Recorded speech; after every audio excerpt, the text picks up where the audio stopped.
No sound. Yeah, let's just get offline and figure it out. No sound. Yeah, let's just get offline and figure it out. Hold on. We got action? We're back on. Let's just get offline and figure it out. Hold on. Oh yeah. Action? Oh yeah, we got action. Turn the thing off. Let's roll, man. Fuck it. Yeah. Oh man. Hell yeah. Yeah. All right. Back like I left some. Okay. Oh man. Man, oh man. It's been a long time coming, man. Pause. Man, it's been a long night. About 3 or 4 recordings, and this is the first one that seems to be working. So let's just rock out with this shit, man. We talked about a lot of shit. Let's try to go over it again. Come on, we gotta pick up the energy. Come on, fellas. Come on. Nah, the energy's live. We good. Oh Come boy. Come on. All right. We good. Let's get it. So shit. 2 P's in the bong in the building again. It's your boy DP. It's your boy KP. And ready to knock the rest of the night out. It's your boy Bong. Let's go. All right. Shit. All right, man. Ubon. Real quick, shout out to our sponsor. Troop Fusion. Kevin, can you get it right this time? Please, get it right, Kevin. So we don't have to have Angela slap the shit out of you. Hey man, I told you, man. She slapped the shit out of me. I'm slapping the shit out of you. And then you go get your ass whooped, and it's gonna be DP and Bong show. Hey man, nigga put his hands on me. I'm calling the police. This nigga hands is registered. Oh man, here we go. Troopfusion.com. TROOPFUSION.com. Mushroom coffee. You got the Super Fusion latte, and you got that black stuff. So if you want that black strong stuff, you get that strong black stuff. I can't think of the name of it right now.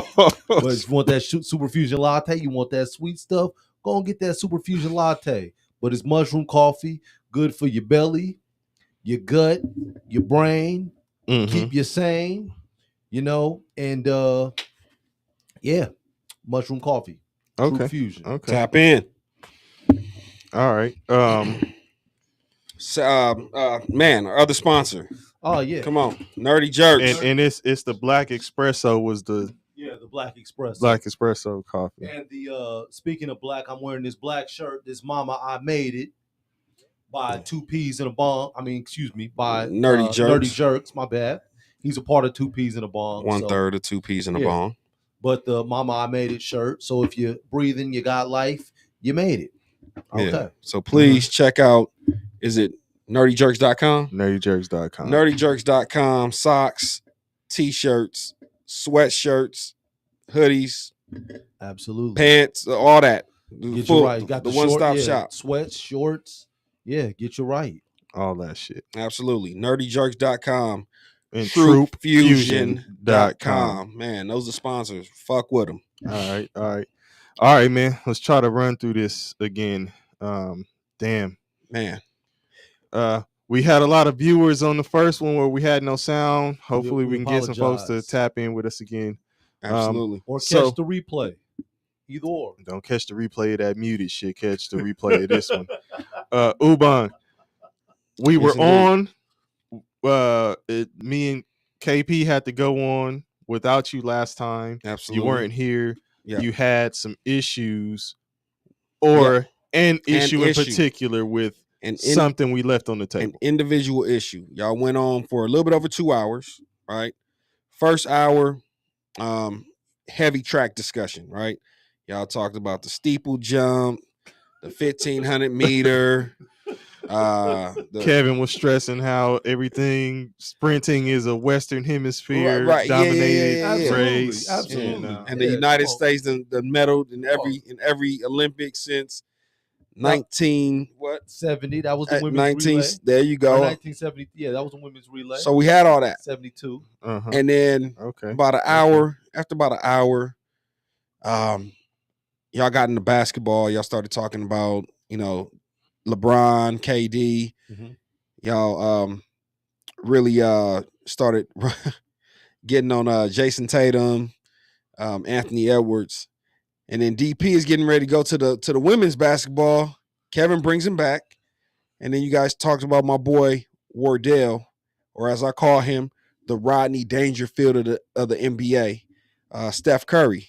And why is he the Rodney Dangerfield for the viewers, man? Because he gets no respect, right? They treat him because he's not 6'9" or 6'10" or whatever KD goes by with a 7'1" wingspan like KD, because he's not a locomotive or a freight train like LeBron James, and he can't jump out the gym like Anthony Edwards. Mm-hmm. You know what I'm saying? He's a 6'3" point guard. And is he really a point guard? Yeah, I was just gonna say, is he really a true like point guard?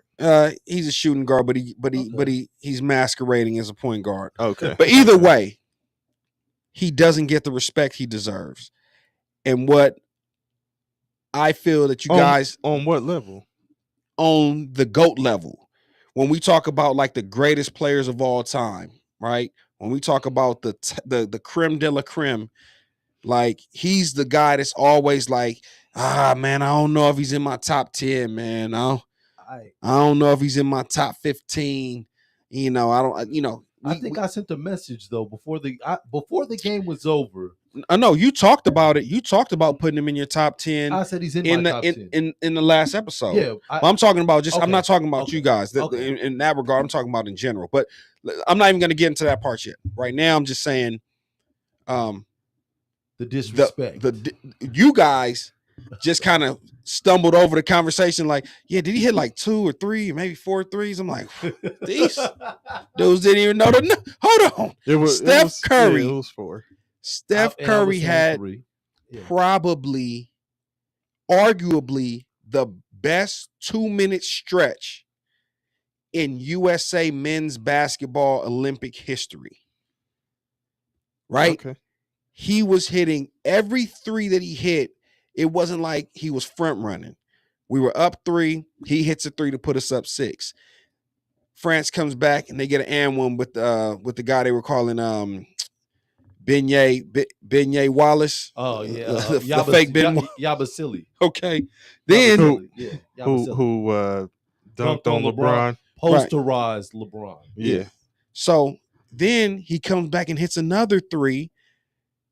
At which point in time he tells somebody in the crowd, it's Carmelo or Draymond. Marbury. No, I think they said he was talking to Draymond, telling him, "Don't worry about me." Yeah, okay. don't worry about me, or you ain't got to worry about me, something like that. Right? Don't worry about me. Yeah. Okay, so that's the second one. Then I think Wemby comes down and hits a 3.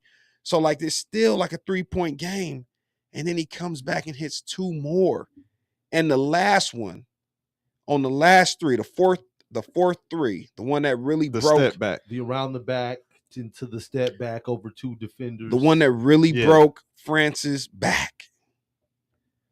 I respect KD because he understood the moment.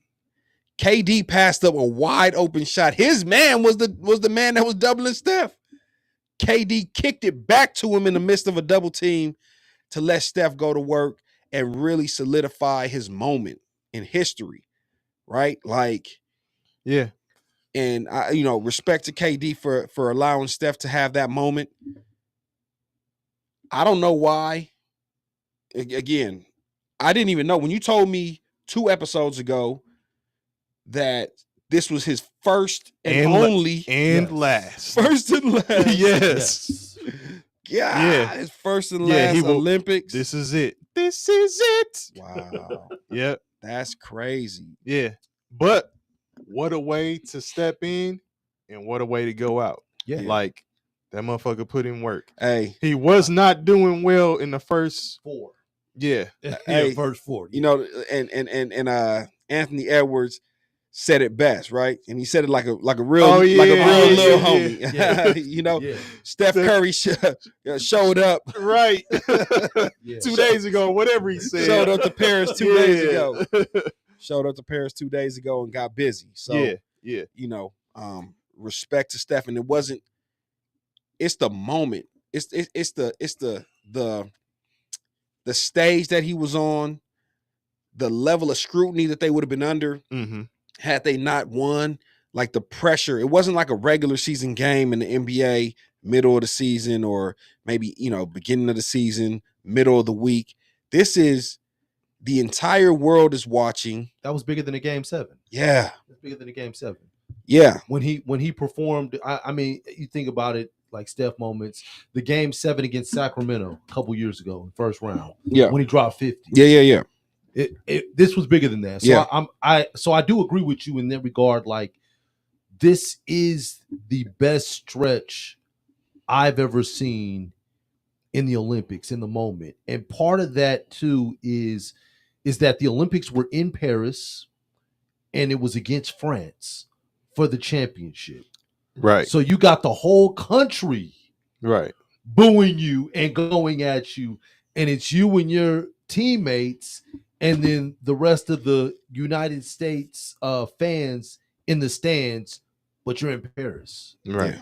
Right. Hey, man, speaking of that real quick, I know this is kind of a twist, something that we didn't discuss when the sound wasn't on. But the games were closer. Yeah. A lot closer. If you look at just the makeup of USA basketball right now, is it a situation where if we look at, let's say, Wemby in France, if you give him 4 years, 4 more years, obviously, because that's when the next Olympics will come around, but some improved guard play, a little bit more support, Team USA has to rebuild. They do. Well, shit, hell, France is Team USA in trouble going forward? That's kind of where I'm. Didn't France have like the first couple of picks in the draft? Yeah. So they should be improved 4 years from now, right? Well, Kevin, you don't. I'm saying I don't think so. Richachet was the number 1 pick from France, and then Alex Sarr. Yeah, I don't see them being better than Halliburton in 4 years. That's what I mean. But will they be the support that Wembanyama needs? That's what I'm saying, because he's obviously going to be the leader of the squad. You add them to the team and maybe a couple other guards. Just all I'm saying is, look, okay, when you revamp Team USA, right? I'm gonna put it like this, because Durant's going, LeBron's going, Steph's Curry's gone. going. Yeah, those are the niggas that led the charge this time. Who's gonna be the leader of the USA? That's what I'm talking about. I mean, that's a great question. Embiid might be gone. Embiid might be playing for France this time. No, he said he might play for his country, Cameroon. Nigga got a medal, and now he's like, all right, I got the gold now. That KD syndrome. Niggas is Olympic team hopping.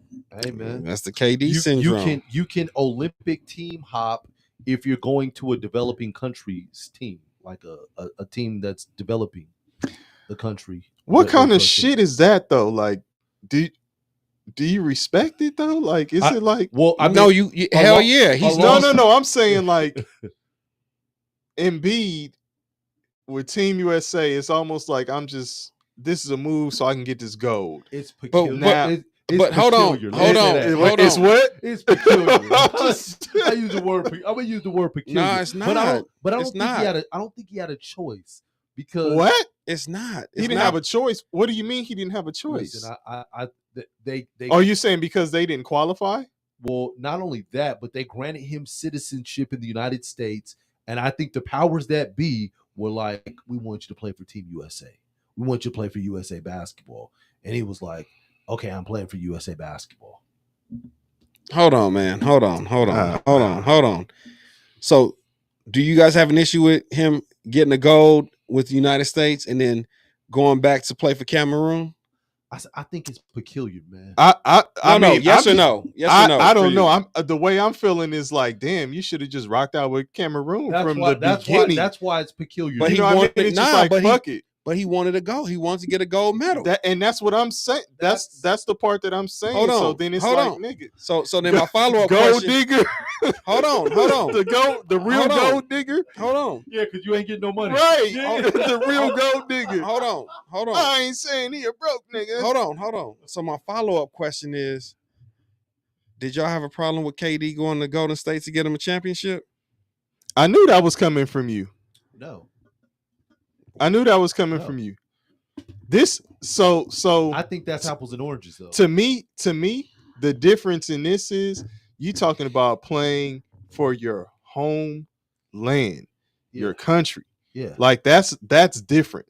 NBA already has the culture of niggas bounce around and go to different. You're trying to win a So championship. right. So what I'm saying is, the Olympics is like, this is supposed to be.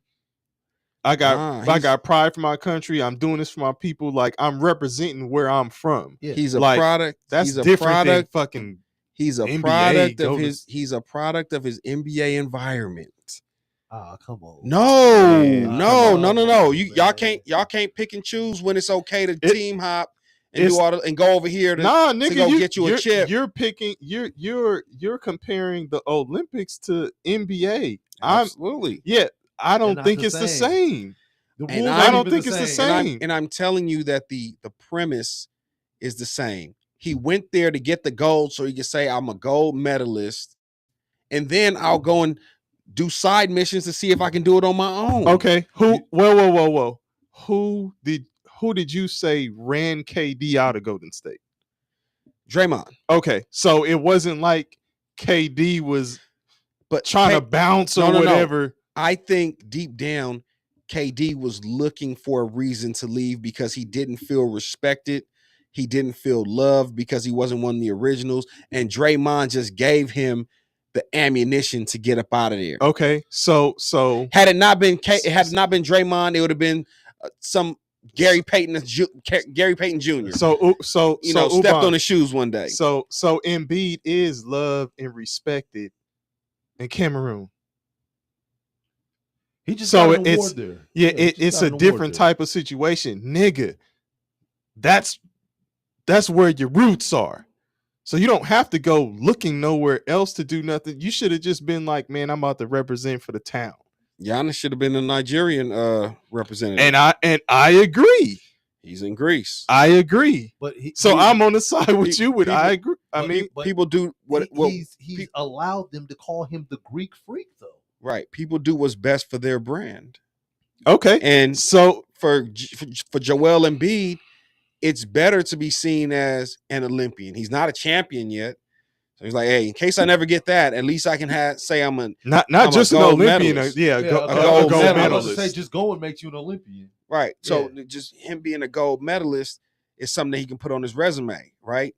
And maybe if I was a gold medalist, I wouldn't have to take the deal with Skechers. I could have got me a deal with Converse or Nike or big men don't sell shoes, man. But you definitely not selling Skechers though. Like Skechers aren't selling. Skechers aren't selling Skechers. Skechers are selling Skechers if you work in the restaurant business. They need those non-slips. You need the all black non-slips. All black non-slip. Absolutely. That's Skechers. Jimmy just fell in the kitchen. Where are your all black non-slips? Skechers. Your all black non-slip Skechers. But but either way, man, I find it similar, but we'll leave that. We'll table that for another day. Respect to KD for allowing Steph to have that moment. And when he made that fourth 3-pointer, I was on the phone texting everybody that I know that Steph is a psychopath. That was I got that text. He's a psycho, bro. Yeah. Like that shit was it was unreal. And everybody, and I feel like it had its moment. And then like a couple of days later, it kind of died down. We're in football season. So it's like on to the next thing. Cowboys stole some headlines. 49ers stole some headlines. LeBron being MVP stole some headlines. So it was just like we had that moment. Everybody in that moment went crazy, Mm-hmm. and then it was kind of like, okay, on to the next thing. Real quick, who's leading Team USA? It hasn't been addressed. When you don't have Durant, Anthony Edwards. But okay, but so Durant, my thing, LeBron, Curry, gone. my thing is this: You say Anthony Edwards? Yes, he leads the next. Anthony Edwards could be a good superstar player, like the next iteration of the superstar player. But what Steph, KD, and LeBron, Steph and KD specifically, if you need a bucket, I'm lethal from anywhere on the court. LeBron, if you need a bucket, I'm head down to the rim. You can't stop it. Anthony Edwards, yeah, if he gets 15, 20 dribbles, he'll try and find space to get to the basket. But those three dudes, Steph, KD, and LeBron, when they own or when they want to be owned, it's unstoppable. I don't think you have anybody else right now that's in the next 4 years that I see right now that's unstoppable. Well, so you don't have an answer for who leads the team? Okay. No. Anthony Edwards leads the team, but the difference with Anthony Edwards to those three, what you were talking about, all those three guys are older. They know that this is the last hoorah, so their urgency is different. So hopefully in 4 years, Anthony Edwards has more urgency than what he has right now. So then it's not a Tatum. No, Tatum's not leading. What role does Tatum play? I don't even know if Tatum plays. Yeah, I don't. What role does he play? Does he play? It's not that USA doesn't invite him back. It's that he may decide he doesn't want to do this. Now, didn't I say that? Yeah, I said that Tatum might be in a situation where he's like, "Fuck this, I don't." He may decide he don't want to do it. Who's the next?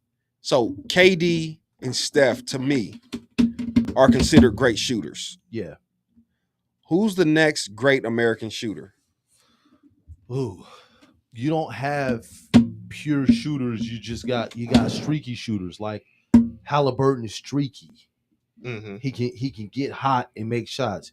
You got guys that, you don't have actual pure shooters. And that's where a team like France, a team like Serbia can creep up on you. We gotta see what and France bust your head wide open. We gotta see what they are in 4 years, though. Okay, yeah. But Wemby's gonna be Wemby. He's still gonna be 7'6" in 4 years. Yeah, he is. Okay. Man, let's get to the NFL. Well, so no big three FIBA situation. I'll talk about it. Let's go for it. All right. So real quick, Ice Cube issued a challenge to the Netherlands, the 3-on-3 gold medalist team. Mm-hmm. They accepted. FIBA stepped in, said they didn't give enough notice to FIBA to participate in the All-Star situation that the Big Three has. Yeah. So they put the smash down. They shut that shit down. So FIBA stepped in. It's a no-go, right? Quick history about the FIBA shit in NBA 1990. That's when the NBA entered an agreement with FIBA to make way for the Dream Team. Yep. In 92. NBA players could participate in FIBA events. Mm-hmm. So you have some history there. Yeah. Now you have a situation where 3-on-3 was introduced in 2020 Olympics. So actually played in 2021. Yeah, Tokyo. So now the women won gold. Yeah. The men did not qualify. So even back then, Ice Cube was saying something about it. Yes. And now here we are again. Situation is women got what? Bronze? They got bronze. Women got bronze. Yeah. Men got nothing. Oh. They got sent home. Okay. They got the booby prize. Okay. They got the plane ride from France. Okay. Okay. They got the zonk. Okay. What's that shit? And let's make a deal. And Ice Cube. Zonk. Right. And Ice Cube thinks that the Big Three can be a solution to them losing this bad performance. I think Ice Cube is on to something. And I mean, when you look at it, when you look at the four players from that won from the Netherlands, they all played professional basketball. There was one of the guys, he had a decorated career in the Netherlands. He got his jersey retired. He was number 6. I'd have to look at my notes to tell you his name. Okay. I will look at my notes and tell you his name. I'm like, I don't know who this is. Okay, his name is Worthy De Jong. You probably butchered that shit. Worthy De Jong. He played 13 seasons from 2009 to 2023, and he was one of the teams, the leading team. He was their all-time leading scorer, and that's why he retired. They retired his jersey number. Okay. There's another guy that played for 15 seasons, and he led the Netherlands league. He's first all-time in assists. Okay. So they did have pros on their team. They didn't play in the NBA, but they did play professionally in the Netherlands. Now, the pros that played for the USA team, you had Jimmer Fredette, who was the headliner that played 7 seasons in the NBA. Didn't make much of a splash in the NBA. Had a really good college career. Then played in China.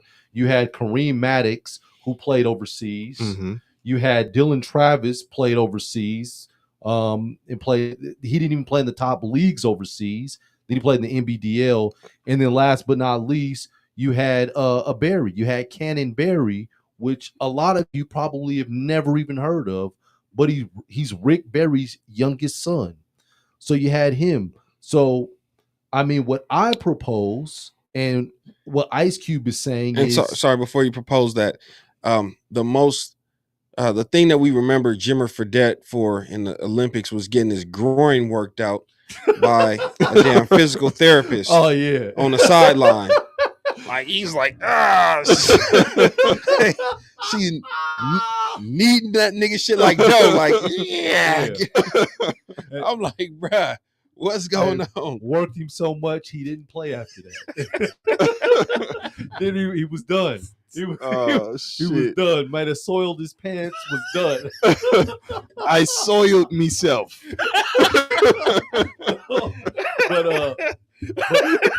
So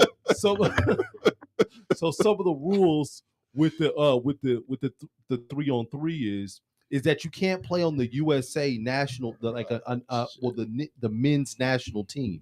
Damn. So because you haven't played because you can't play on the men's national team, that takes out a lot of good players that are retired or past their prime that have played on the national team. So I'm looking at players that are still good, still in their prime, still getting better, that haven't played on the national team. A guy like Jaylen Brown comes to mind, who didn't get to play for Team USA, who did play in Ice Cube's Big Three, who would be available. Jaylen Brown wouldn't do that shit. I'm looking at a guy like Bradley Beal. Jaylen Brown wouldn't do that shit. Maybe he would. No. A guy like Bradley. He already feels disrespected. A guy like Bradley Beal. A guy like Michael Beasley, if he's mentally in a space where he can compete at that level. And what'd you say about him, Beasley? If his mentals are right, he'd still be in the NBA. Yeah, he is a walking bucket, and it's the arrogance, man, like the confidence that he has. But his mentals, he just reminds me of a Ben Gordon. You know what I'm saying? Ben Gordon was a motherfucking beast. Yeah, his mentals, man. He's a beast. And then the last guy, because I want to say the last guy, would be Isaiah Briscoe. So taking 2 guys from Ice Cube's Big Three and taking 2 current NBA players that haven't played for USA basketball, putting them together on a team and letting them compete against some of the other countries. But again, there's that friction between Ice Cube and the NBA. Yeah. So, and you were saying that the NBA essentially is controlling FIBA. Who goes to play participates in FIBA.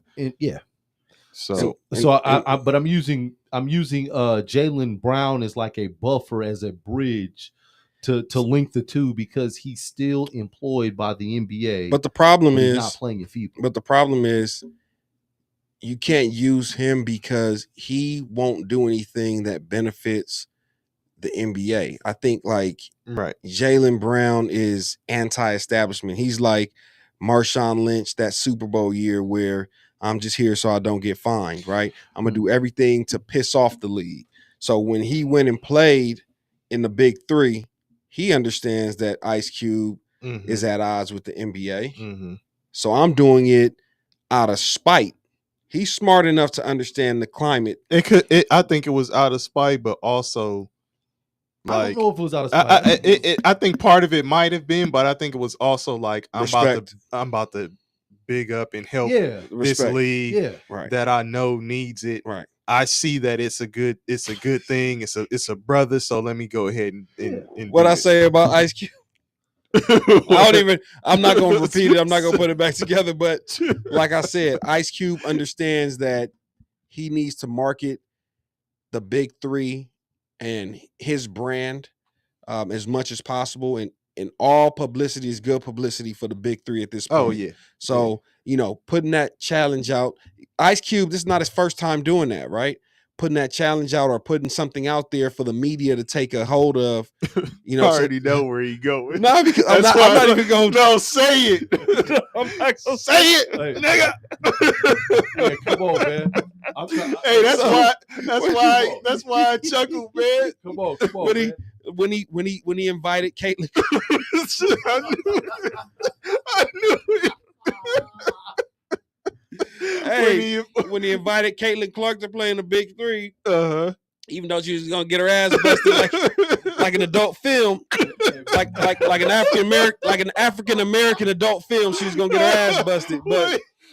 But he knew that she was the biggest thing in women's sports, and if we give her the invite, we know she's gonna turn it down. She has her people and her brand telling her, like, you know what, that money. You'll make that money 10 times over. But Ice Cube knew that at the time, any publicity is good publicity. So having Caitlin Clark attached to the brand, the Big Three brand, however it was a good thing for him. Same thing with this FIBA 3-on-3 thing. And I think another reason that FIBA has a vested interest in not seeing this game happen is, what if the Big Three beats the shit out of the gold medalists? That's not a good look for 3-on-3 basketball. Absolutely. That's like the breakdancing shit. It's not a good look. We might have to take this shit off the docket, right? Oh my God. Hey man, did you finally see it? I saw that shit. I had a chance to be an Olympian. Nigga. I had a chance. If I would have just went to Australia and auditioned, maybe I get. They doctored that shit. Yeah, they did. Doctored that shit. Yeah. Hey, and breakdancing will not be a part of the 2028 Olympics. No, it will not. Yeah. No, it will not. So, man, it will not. So we said Curry, it was his first and his last. Right. As was breakdancing. It's the first and the last. Australia ensured that it was our first and our last breakdancing at the Olympics. Like, take that shit off the docket, man. Nah, they knew if it would have came to LA, man, it would have been over, man. Motherfuckers would have been clown dancing, crumping. Yeah, man. Tommy the Clown would have came out. Yeah. That shit would have been wild. Yeah. It was like, Man, so on to the next, man. I know we got to get out of here. So NFL, there's some holdouts. There are. But we're talking about the QB situation in Pittsburgh. Russell Wilson and Justin Fields. Yeah. And I asked you guys, based on Russell Wilson's comments, saying that he believes that with him they can win a Super Bowl. They can really contend for a Super Bowl. Do you guys think that is a fact? No. And my biggest pushback is in no world where Patrick Mahomes is in your conference, Andy Reid is his coach, Travis Kelce is his tight end, and you just drafted and traded for a bunch of new shiny weapons for him. Do I see Pittsburgh contending for a suit? Now, contending, yes. Like, hey, you make it to the dance, you're a contender, right? There's 7 teams in each conference that ultimately contend. That's what makes you a contender? Hell yeah. You got to make the dance to contend. I understand that, but just because you could fall in there. At the end of the day. Well, what do you think makes you a contender? Man, when you're in the NFC or the AFC championship game, listen, you're a contender. Listen, this is what I say. You know that there's some people that make the playoffs that don't have a shot at winning. Hold on, check this out. The Eagles, a couple years ago, they went to the Super Bowl against the Chiefs, and they lost to Kansas City. In order to get to the playoffs, in order to get to the Super Bowl, they had a bye for week 1. Week 2, they played Daniel Jones and the Giants, who just beat Kirk Cousins. So you got to play Daniel Jones. That's an easy win. Yeah. Next week, you knock out the quarterback. You play Christian McCaffrey ultimately at the quarterback position in San Fran because they lost their starting quarterback and their backup quarterback. So their road to the Super Bowl was Daniel Jones and Christian McCaffrey at quarterback. If you get into the dance, anything can happen. So if you get into the dance, you're a contender. So will they contend? Probably. And that's because I've seen Mike Tomlin's resume, and it says I've never had a losing season. And some of those seasons were headed by Kenny Pickett, were headed by Mason Rudolph, were headed by other rag-a-tag quarterbacks, and I still have never had a losing record. So now if you give me just even a washed-up version of Russell Wilson, okay, it's better than what I had last year. He looked pretty bad with Denver last year. He looked bad. And guess what? Folks don't want to talk about it, but half of that shit is on Sean Payton. Are you as good as they say you are? That's kind of what I was thinking. Like, you're using Russell Wilson, and as a scapegoat, obviously. Was he playing that bad to where, they were winning a few games with him, and then you still tried to transition away from him, and he just wasn't your guy. That's what it was. He just wasn't your dude. And this is the same Denver team that gave up 70 points to the Miami Dolphins last year. Oh, that was terrible. Yeah. That's not on Russell Wilson. No, it's not. It's not. So, but didn't he put together a couple wins, and then they still made the transition, right? Like they benched him. They tried to, tell him that if he didn't remove some language from his contract, it was something crazy. They would avoid it. It was a lot. So I would say that I don't believe that they're contenders either, but I don't believe that they're contenders because I don't think they're the best team in their division in the AFC North. I don't think that they're better than the Baltimore Ravens. Okay. And what did I tell you? Last when the stream wasn't, when you couldn't, when they couldn't hear us, I said what? You said that Baltimore has lost 2 defensive players, 2 key players on the defense. A few players on the defense. You said that they lost their 2 coordinators. Yeah, you said that. So they've gotten weaker. You have Joe Burrow in Cincinnati, who outside of the Super Bowl run that he made that one magical carpet ride season, being a contender. Right. So again, we talk about being a contender. He had that one carpet ride season. Other than that, he hasn't been able to stay upright his entire career. He came into the league. He came into the NFL with injury questions, and he hasn't been able to stay upright. He has a wide receiver. Isn't helping. And he has a wide receiver that's holding out with a shaky offensive line, and he just lost Joe Mixon, his best running back. Yeah. Mm-hmm. Then let's go to Cleveland. They got the A1 defense. Myles Garrett on the line. That secondary is awesome. Jim Schwartz calling the defense. But then they have a running back in Nick Chubb coming back from shredding his knee, MCL, ACL, Yeah. BCL, EYBL, like all this shit. He done shredded his whole knee. Shit gone. And at a bad time because this was the last year of his contract. Right. He was in a contract year. Yeah. So you have that, and then you have The quarterback who they paid all this money, and come to find out, this nigga Cinderella. He done turned back into, growing warts on his face, gap tooth, all that shit. You know what I'm saying? the burlap jacket at midnight. He just needs a massage, man. Just let that nigga get a massage, man. They all out of massages. Yeah, just let him get a massage. So, shit. So they brought in Jameis. So you got Cleveland. We got question marks on the offense. Baltimore, we have question marks on both sides of the ball. Cincinnati, we have question marks with the star quarterback and the offensive line. Those are I don't have question marks on Baltimore. One thing we do know. What are your question marks for Baltimore? Ubon. You said you had question marks. They lost the coordinators. Yeah, okay. They lost two coordinators. They lost key pieces. One of them went to Pittsburgh. I think. Didn't Patrick Queen sign with Pittsburgh? Damn. I think so. I actually like Patrick Queen. Patrick Queen left Baltimore, and I believe he signed with Pittsburgh. So y'all done picked up somebody and this is somebody that, let me see. While y'all looking at that, quick question, because we started with the Pittsburgh situation.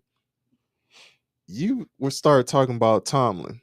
Yeah, Patrick Queen now plays for Pittsburgh, and he's gonna line up with TJ Watt. Okay, so let's stay on Pittsburgh. You start talking about Tomlin. Yep. Never having a winning season. Losing season. I mean, a losing season. I'm sorry. Mm-hmm. You start talking about Tomlin never having a losing season. Right. Kevin, you're talking about who a contender is. Yeah. So in your estimation, Tomlin is truly not a contender. No. Hasn't been a contender even when he doesn't have these losing seasons. No. It's too much being put on Tomlin not having the losing seasons. I don't think it's too much being put on it because he's made the most of his personnel. He hasn't had good personnel in years prior. Okay. So I can't say that, man. He's one, most like you never do more with less. You do less with less. But in his case, he's actually doing more with less. But I don't think that just by making the playoffs makes you a contender. Okay, you think by making the divisional rounds or the championship, to be more specific, yes, for the division, that makes you a contender. Yeah. Last year, like Detroit was a contender. They're going to be a contender. So if a team loses by a field goal to go to the you know what I mean? Like, the only reason why I'm saying that is because when I asked you the question about Tomlin, you put it into context. Yeah. So I'm putting this into context. And it's like, nigga, if you say that, how did they get to the game? Nah, like if it's like, so contender is really a gray area when you're looking at it, because it's like it's a matter of perspective, and it's like how well do they fare against the top teams in the league? So look at this. Let's go back to, so Pittsburgh made the playoffs last year. They won 10 games with spotty quarterback play. Let's fast forward. They play Buffalo in the first round of the playoffs. I don't know if you guys remember that game. It was a blizzard. Mm-hmm. They lost TJ Watt to an injury before the game. So you don't have your best defensive player, perennial defensive player of the year candidate. This is all context. Okay. Arguably the best player, arguably the best defender in the league. And this is context. Yeah. Buffalo jumps out 14-0 in the first quarter. After that, for the next 3 quarters, Pittsburgh plays them to a stalemate, 7 They both scored 7 in the second quarter, both scored 3 in the third quarter, both scored 7 in the fourth quarter. You're missing your best defensive player. You don't have a quarterback, and you're playing in a blizzard in Buffalo. How many teams would have just laid down and said, fuck it, man, let's get out of here? Tomlin had these dudes really competing when they had no business competing. Yeah, I said he does more with less. So what I'm saying is, give him a TJ Watt in that game, upgrade the defense even more, and give him a Patrick Queen. Then give him a Russell Wilson who, listen, we don't need you to be Seattle Seahawks just winning the Super Bowl. Or as a matter of fact, we've seen the version of Russell Wilson when they wanted you to be the guy that won us a game in the Super Bowl, and you lost us a game. Right. So we don't even want you to be that. So you want him to be Trent Dilfer with the Baltimore Ravens in the championship. You ain't got to be that. You got to be a little bit more than that. So and then if we talk about now, the waters have gotten muddier and muddier. But if you talk about potentially adding a Brandon Ayuk to a George Pickens, Brandon Ayuk. Well, that shit. Then you have Najee Harris and what's the second run? So they have two-headed running back. Yeah, Najee was looking nasty last year. No, because his backup was came on strong at the end of the season and really took a lot of his reps. But you still have a two-headed monster in Najee Harris and the matter of fact, shit. Let me get his name while I got the shit right in front of me. You got Najee Harris and old boy. So, we're gonna call him old boy for right now. Nah, I know who you're talking about. But why are you saying Warren? That? Yeah, Warren. Okay. Yeah, Jalen Warren. So you got weapons, and let's say you get a Brandon Ayuk. Now you really have an offense, and Russell Wilson. Now, shit, what can you do? We're going to put a little bit more on your plate. We're going to put a little bit more on your shoulder, and I think you can win. Last year was 10 wins. Last year was 10 wins with spotty quarterback play and a strong defense. Can he make it 11, 12, 10 to 12 games to get you in the playoffs? As much as people like Josh Allen, I don't think Buffalo are contenders. Not this year. I wasn't sold on Buffalo prior to this year. Again, so I mean, hey, if you ask, and that sounds good, but if you ask the general media, me as a contender, you got a lot of the general media is a lot of Josh Allen fans, right? So they slot him right below Patrick Mahomes. Yeah, so they're gonna say that they're contenders because of Josh Allen. Hey, we had a post, a little short clip from one of our previous shows where we discussed the difference between Josh Allen and Cam Newton as a rusher. Mm-hmm. And man, just as a rusher, specifically about and comparing the running style. We had guys in there writing essays and dissertations explaining to us how Cam couldn't hold Josh Allen's jockstrap. Yeah. And again, all these, but because you prop these dudes up so high, it allows somebody like Mike Tomlin, who never gets any respect, who always gets overlooked, to just sneak in there and steal games and come in there and contend on a regular basis because it's a lunch pail, nose down to the grind, blue collar, overalls on. Well, contend in your opinion, not Kevin's, because right. Kevin doesn't think. No. But I don't think that. Games, I think they're a contender from the standpoint of they can get to the dance. Okay. But without a quarterback, and we don't know what Russell Wilson or Justin Fields is going to be this year. So, and they're both on 1-year deals. Who wins the starting job? Who do you think should win the starting job? I think Russell Wilson is ultimately going to win the starting job.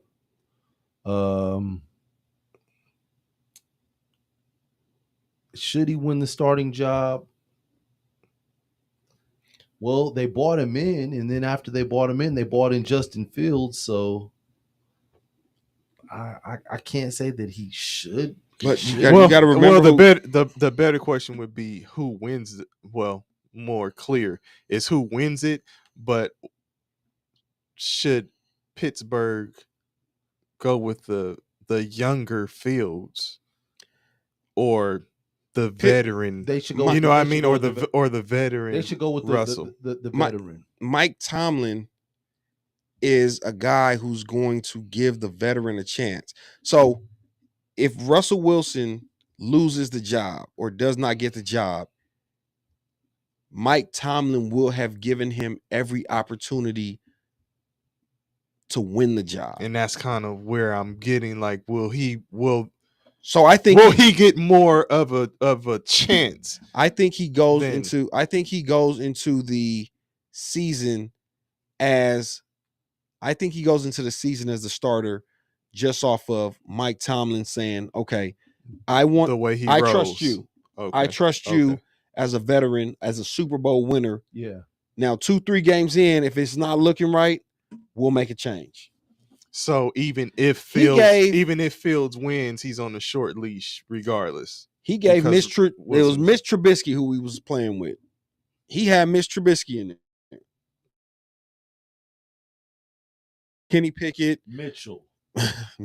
Stop calling that man Mitch. Mitch, money making Mitch. Mitchell. He fleeced the Bears as a number 2 pick, right?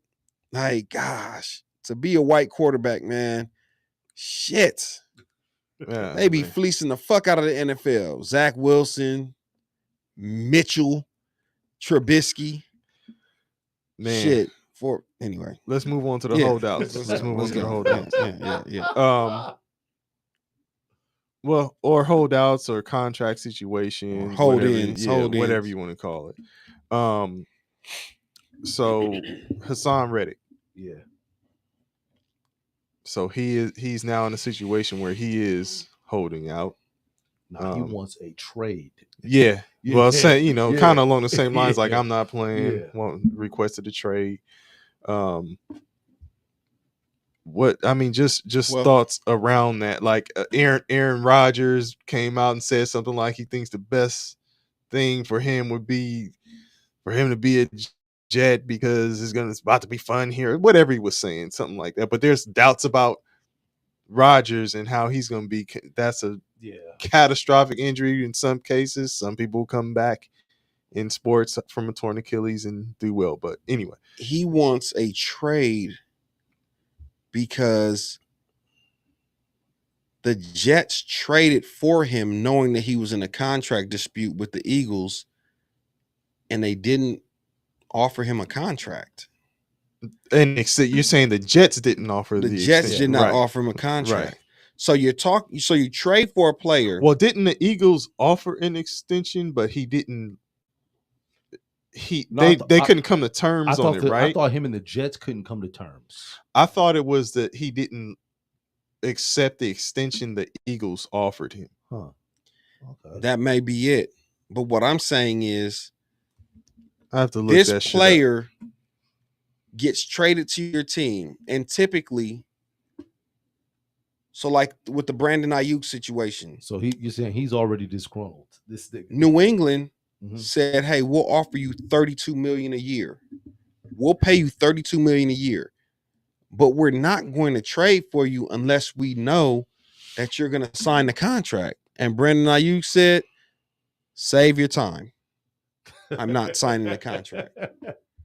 So the Jets had the opportunity to negotiate a deal with him when trading for him, and they just didn't, and expected him to report to camp, even though the reason he got traded was because he had a contract dispute.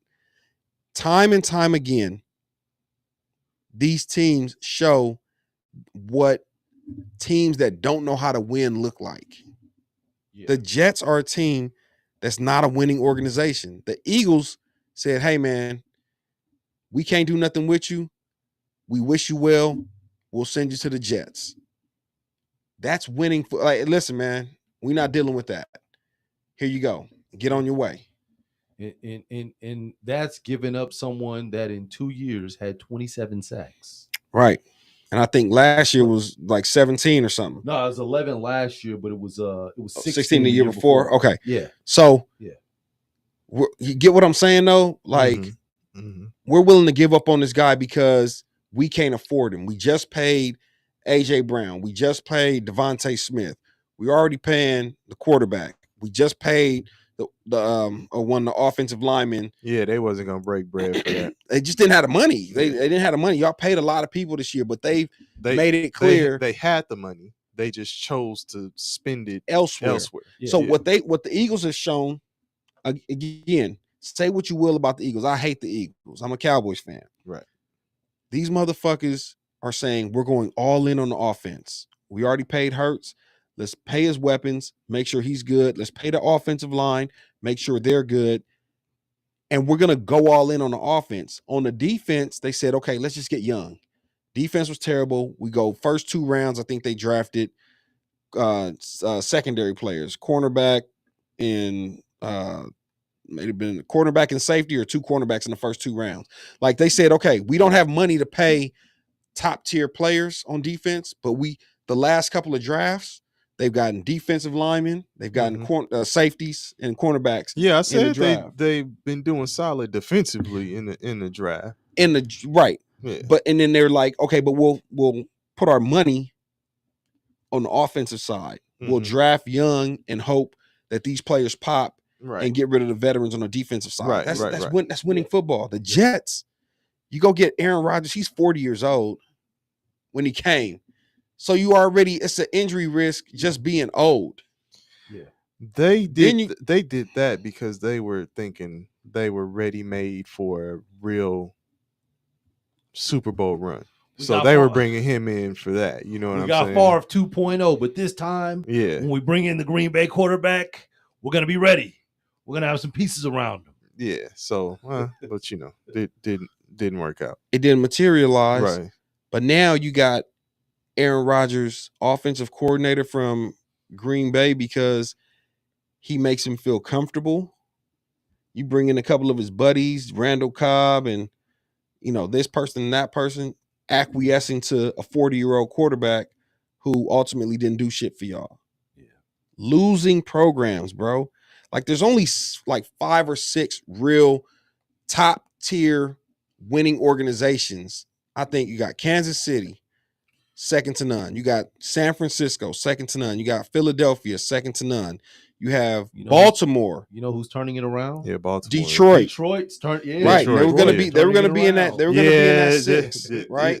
So that's the past couple of years, few years. That's why I said because before that, no. But we could talk about how bad they were. But I was about to say, no. What they are, if you think about it, look at Kansas City. Kansas City wasn't shit before Mahomes. Like it takes. It's been a stretch though with Kansas City.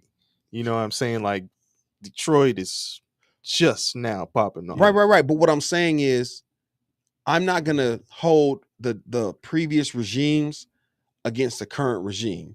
They're doing it right. They built from the inside out. Offensive line solidified. 2-headed running back. Top tier receiver. Yeah. Top tier tight end. Yeah. You pay your quarterback who people were down on, and you guys said, nah, we can build a system. We're gonna bring in guys that can build a system around this guy, Jared Goff, who you guys said wasn't shit. He was so bad that he took you to a Super Bowl, and y'all treated this motherfucker like Jimmy G and told him, like, nah, we don't need you. We'll make it work for us. That's the way they're running the program now. They're in that top 5 or 6. Now, can they sustain it? I don't know. They still got the bonehead coach. The bonehead coach got to stop being a fucking, that's why they try and hire quarterbacks, like the smart guys, not like linebackers and tight ends and shit. Motherfuckers that like Mike Vrabel. Motherfuckers that like to hit their head up against walls and you ain't feeling Mike Vrabel, man. No. It's Vrabel is not. Where's Vrabel now? Sitting around like us. It's Dan Campbell. Vrabel is out of there. So Dan Campbell is an ex tight end, right? Yeah. So but he's and like this. he played for the Lions, so it's like He's like this bonehead, right? Remember his introductory press conference. Man, we're gonna be biting kneecaps off. Motherfucker want to fight us, we gonna bite their kneecaps off. He had an opportunity to play in the Super Bowl had he just played winning football, but his ego got the best of him against San Francisco. They're up. They can go for a field goal. Instead, he wants to go for it on fourth down. They don't get it. It changes the momentum. San Francisco comes back and wins. Mm-hmm. Damn, where does that? I can't remember when.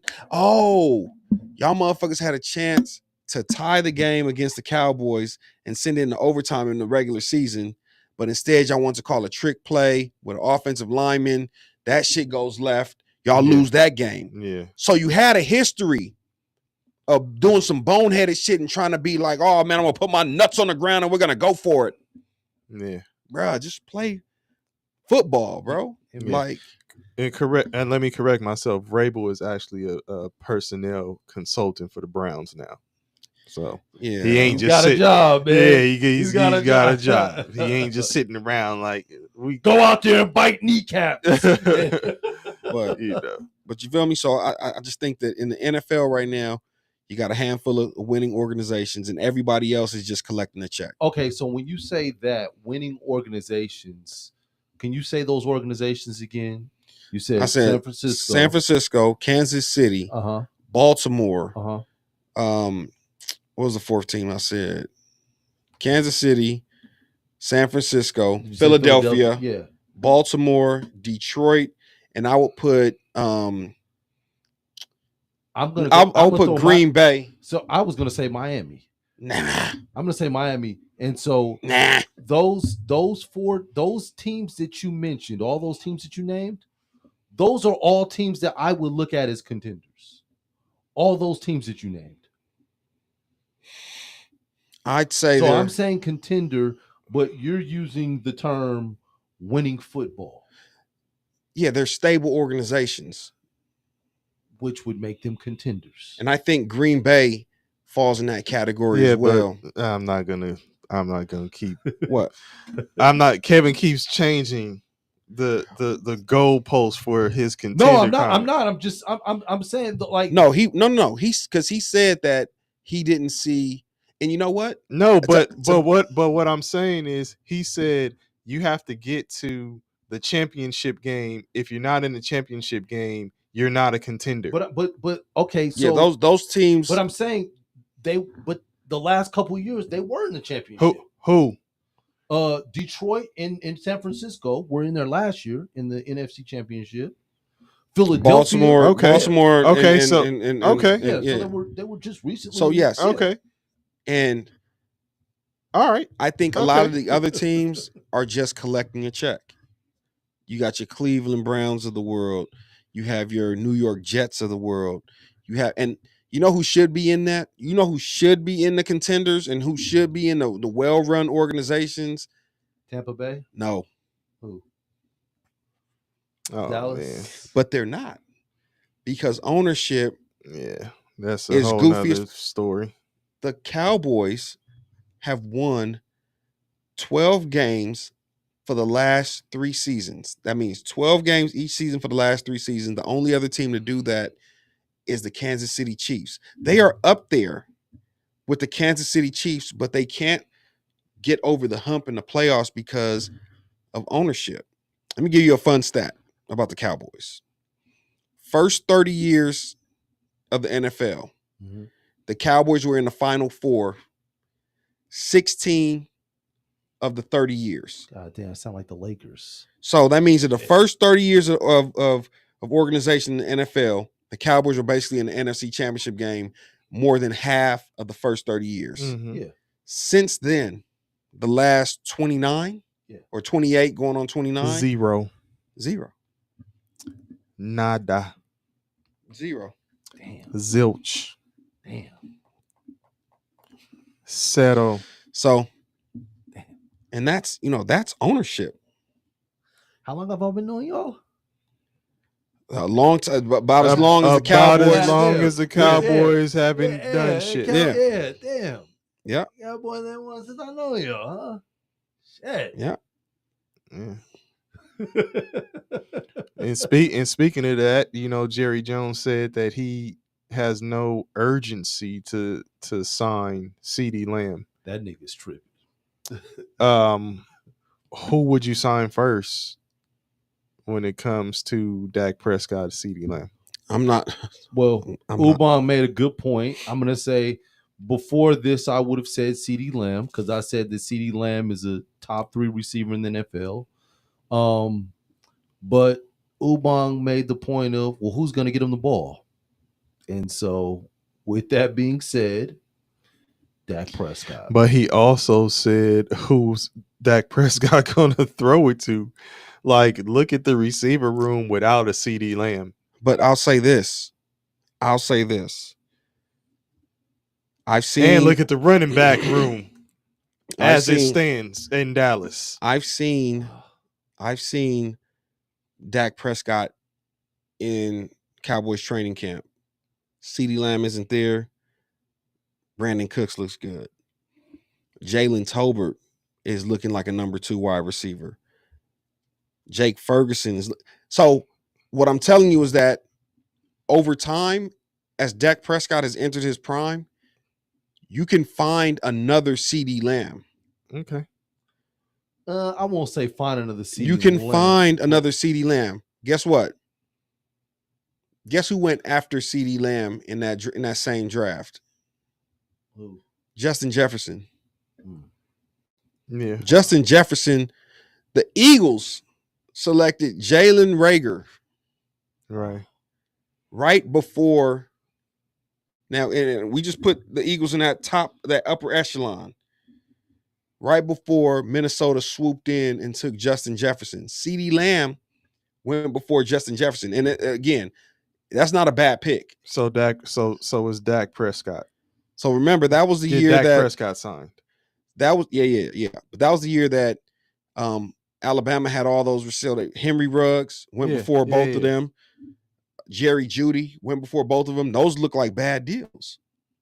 No, they don't look like, they are. Okay. Right. Henry Ruggs is in jail right now. Yeah. Jerry Jeudy. I mean, again, we don't know. We can't even really judge Jerry Jeudy because he doesn't have a quarterback. So Jerry Jeudy could be a top tier number 1 wide receiver, but guess what? With nobody to throw him the ball, who knows? Yeah. Okay. You get your quarterback signed, but because the Cowboys have bungled every single contract, they would have to pay Dak Prescott around $60 million a year to keep him. Yeah. It's because they don't make the deals when they should. They always talk. They always go back and forth with the number 1 guys at whatever position it is, and they drag this shit on. And what did they do with Prescott before? They paid him. Yeah, they ended up paying him anyway. But it's like you try to be that guy who lets the market get set, and then you make a decision. Now you in a position where the market is set, and you're going to have to pay premium. And I'm not even going to go in. I don't want to go into the details, but I need it to be heard. Most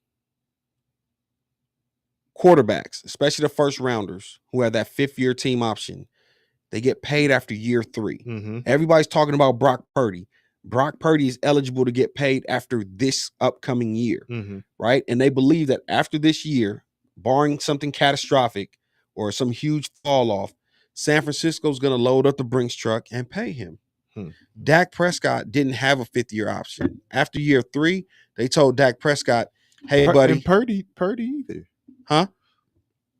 Purdy, yeah, but I'm saying it's still he's not eligible to get an extension until after year 3. Dak Prescott, after year 3, they told him, "Hey, buddy, go ahead and play on that 4th year. Go ahead and play out that rookie contract." Then the irony that you guys talking about the Dallas Cowboys though is that you're saying that they make bad business deals or bad business decisions with the personnel. And it's no. They make bad football decisions. Okay. Not bad 'Cause I'm business like, decisions. Bad football. They are the highest valued franchise in all of the sports. Okay, yeah, there's no dispute as far as So it's like- that goes, but does Okay. does that business translate into good football? No. Right. And I'm telling you right now, You know, I can tell you right now, I'm telling you, you can mark my word. The Dallas Cowboys defense this year is going to be somewhere between top 5 and top 7. They brought in a coordinator who historically does well against that Shanahan scheme that's been kicking the Cowboys' ass for the last 3 years. Mark his words, y'all. 5 to 7. Listen to what I'm telling you. They brought in Coach Zimmer, who has been historically great against that Shanahan scheme. That Shanahan scheme was the Green Bay scheme. That Shanahan scheme was the Miami scheme when they played Miami. That Shanahan scheme was the 49ers scheme that beat us 2 times. But in the same year where you know that you've upgraded the defense by bringing in a new coach that can combat your weakness on defense, what are y'all doing on offense? You got CeeDee Lamb, who still isn't signed. You brought Zeke Elliott back on like a veteran minimum to lead the running back room when Derrick Henry was available for $4 or $5 million. Yeah, they didn't want him. So again, instead of like saying, okay, we know that the defense is solidified, let's go put the pieces together on offense so that we can really go make a push. Mm-hmm. Y'all bungle the offense. So when the defense looks good, guess what y'all gonna say? Well, damn, if Dak Prescott could have just. So that's already the narrative. But your best weapon isn't in camp in the second year of an offense that you just. This is Dak's 9th. He's going into his 9th year. This is like his 3rd or 4th offense. He's in year 2 of that. I need my number 1 guy out there so that we can build that chemistry and go even to higher levels than he was last year. What did Jerry Jones say? Or Stephen Jones say? 12 to 15 targets. Okay. When CeeDee Lamb. That they would have to pay him. They would have to. Oh, they need to see more. No. They said he's going to have to get like 12 to 15 targets for what we're going to have to pay him. Yeah. Okay, yeah. So now you're going to bring CeeDee Lamb, bring him in cold, and you're going to tell your head coach, because this is how they do, Mike McCarthy, the game plan, I need to see CeeDee Lamb. It's the slave master. We're going to force feed this. I just paid this motherfucker. I need you to drive him into the ground like a rented mule, right? 15 touches a game minimum. So if you're playing fantasy football, oh yeah, I'm drafting him. Draft CeeDee Lamb. I'm drafting him. If you're outside of that top 2 or 3 where you have McCaffrey and I'd take CD over Justin Jefferson at this point. But if you have a 1st round pick and it's not number 1 and McCaffrey is the number 1 pick, draft CeeDee Lamb, because until the wheels fall off, until his ankle is sideways and they're carrying his ass off on a gurney, I think he is going to get right. Even with his ankle sideways, Jerry gonna tell him, tape that shit up and get that motherfucker back out there. Oh, because if Jerry pays you, I don't care how bad you look, you're going to play. Yeah, you better play. You're gonna make me. Jerry's gonna make you earn every single dollar. It's the reason Mike McCarthy isn't fired now, because Jerry doesn't believe in paying owners to not be there. I'm not gonna fire you because that's my money. You're gonna be sitting at home collecting the check. Hell nah. Play this motherfucker out. You mean paying the coaches to not be there? Right. Okay. So Mike McCarthy should have been fired. Everybody says it. Should have been fired after the Green Bay game. But you'll bring him back with 1 year left on his deal. You're not extending him, which means like, hey, if you don't win this year, we'll just let your contract run out. But if you knew that you were going to just let his contract run out, why don't you just fire him, rip the Band-Aid off, and go get the coach that you want? Mike McCarthy, 31st out of 32 paid coaches. Cheap ass Jerry Jones. The only coach that's paid less then Mike McCarthy is the Cleveland Browns coach. That's why the Dallas Cowboys organization is valued at $10.5 billion. Exactly. Yeah, Can you imagine what they would be valued at if they won a Super Bowl? crazy. Last thing, Brandon Mortimer. Brandon Ayuk, is he gonna? You said that he had a deal In that place. the Steelers, the Steelers had a deal to bring him. Did y'all never saw that tweet? Did y'all see the tweet where he was shaking the hand of the 49ers coach? Yeah, we were talking about that shit when you. Okay, I think you weren't on. Yeah, I said I think it was one of the shows where you weren't on, and we revisited your ass saying that. Okay, yeah, absolutely. And it was like, nigga, what happened? Yeah.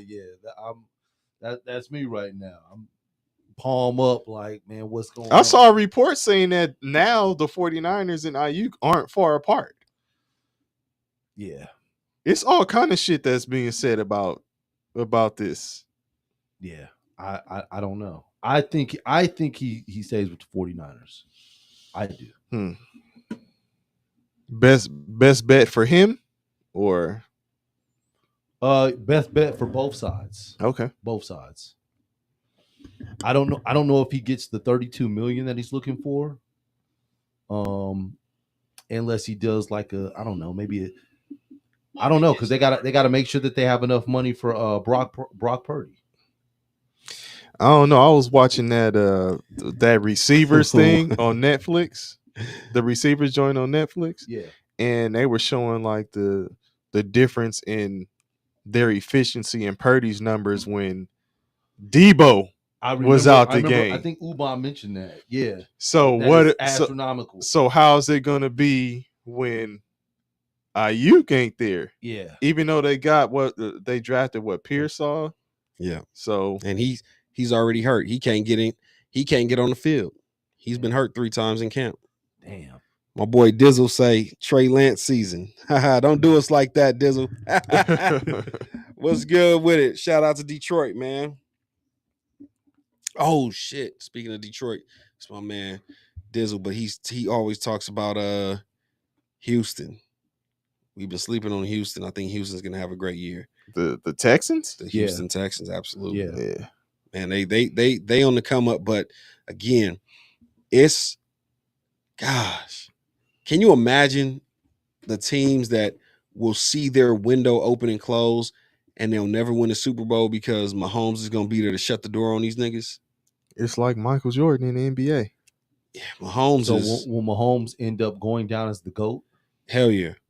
He ain't. And again, I mean, shit. How many Super Bowls does he have right now? 3. And how many has he been to? And 4. Oh, and 4. And how many years has he been in the league? 5. Right. So it's like, nigga, this nigga is always in the mix. Hey, the funny thing is, had he not lost 60%, possibility. Had he not lost 60% of his offensive line the week prior to the Super Bowl, the game prior to the Super Bowl, I think he goes 4 for 4. Man, the crazy shit is when he got paid, it was like, what the fuck?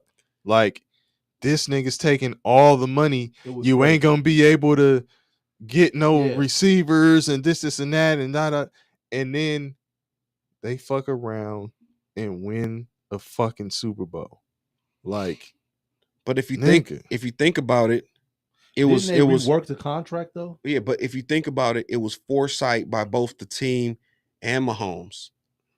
It was a 10-year, $500 million contract. Yeah. But now, isn't it a clause or something in there to like keep him paid like the highest paid QB though, or some shit like that? They'll throw him a couple of dollars every time, every couple years to make sure that he gets back in the market, top 2 or 3. Yeah. Right. But what I'm saying is they were able to stretch that money out, signing bonuses. He's probably been paid a lump sum up front, so now his cap hit is, fairly low every year. On the team. And he actually took a team-friendly deal. A 10-year deal. Where the salary cap right now is going, and quarterbacks are about to hit that $60 million threshold. So when Dak Prescott talks about, hey man, it's not just for me, I'm doing this for the other players that's coming after me. Yeah. You know, a Brock Purdy, a CJ Stroud that's coming down the pipeline. I need to make sure that we keep this motherfucker rolling because it's still billionaires versus millionaires. Yeah. So when the millionaires have a chance to strike. Dak Prescott don't take shit less than 60 million, homie. Don't take shit less than 60 million. Fuck Jerry Jones. The motherfuckers, they ain't been shit. They ain't gonna be shit years from now. Ubon, man. I told my kids. Show them the hat you wearing, man. Oh man, listen. Can you zoom in? Hey, yeah, zoom in. Hey, and here's a funny thing. I purposely don't wear. I wear the star or like something that motherfuckers knows Cowboys, but I won't let that shit say Cowboys on there. Like I went to the Cowboys and Rams preseason game. I had on I'm not coming decked out and all the man. Give me a white t-shirt, like some Argyle socks with the little star on it. A collaboration hat that had a star on it and some other shit on there, but didn't say Dallas. Like I'm not finna come draped out and all this old Dallas shit, and I'm not supporting y'all motherfuckers like that. Fuck the Joneses. I told my kids. I just had the conversation with them in the car. I said, "Hey man, y'all young enough. If y'all want to jump ship, just jump ship. No, for real. And I won't hold it against you. And years from now, you'll be thanking me you did it. Because I'm locked in. I can't go nowhere. I can't go nowhere. If I come out tomorrow and motherfuckers see me in a Miami hat or Kansas Detroit. City hat. Yeah, Detroit. Yeah. I ain't doing it, man. Niggas gonna look at me sideways. But what I'm saying is no. I told my kids, you can still run for the hills. Yeah, they're not married yet. No. You're married. Yeah, I'm Till locked death do you in. part. Till death do me part. Yeah. So I just, man, it's rough for Cowboy fans because I feel like the league should do it like some of these soccer leagues. Hey man, if you keep finishing in the bottom third or you keep underachieving, you have to sell the team or you get bumped down or something, because at the end of the day, it's just, if you can't, how's the Cowboys the most valuable franchise in the NFL and y'all ain't won shit in 30 years? Y'all just, hey man, they're America's team, man. Y'all robbing the fans. Yeah. Anyway, let me stop, man. I'm done. Damn, this nigga didn't. What more can I say? What more can I say? Damn. What more can I do? All right. Well, hey man. I guess on that note, we out, man. That's crazy. We picked up. Don't forget to like, share, and subscribe, y'all. We picked up 4 more subscribers during the live. With the